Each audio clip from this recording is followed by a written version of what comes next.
Corduroy by Don Freeman.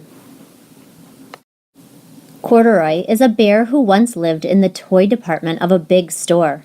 Day after day, he waited with all the other animals and dolls for somebody to come along and take him home. The store was always filled with shoppers buying all sorts of things, but no one ever seemed to want a small bear in green overalls.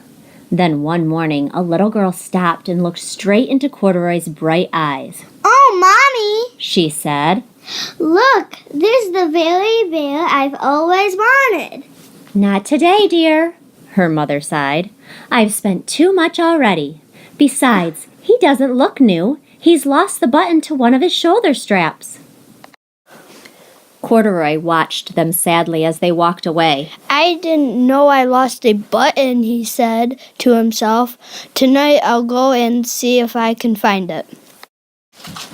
Late that evening, when all the shoppers had gone and the doors were shut and locked, Corduroy climbed carefully down from his shelf and began searching everywhere on the floor for his lost button.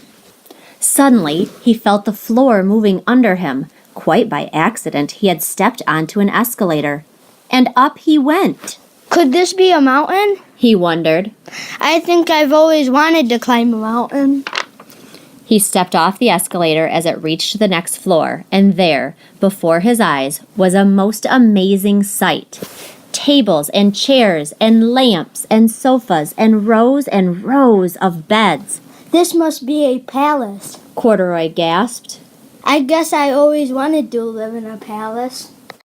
He wandered around admiring the furniture. "This must be a bed," he said. "I've always wanted to sleep in a bed." And up he crawled onto a large, thick mattress.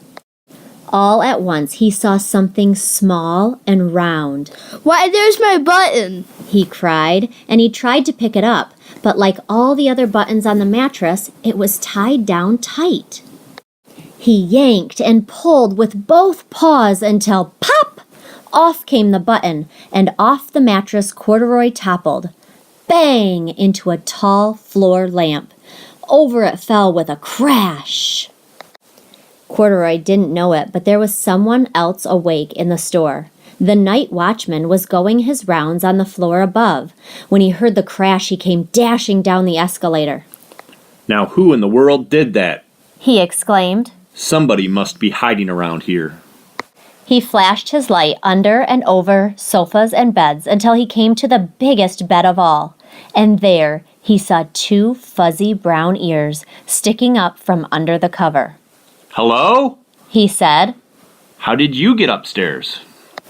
The watchman tucked Corduroy under his arm and carried him down the escalator and set him on the shelf in the toy department with the other animals and dolls.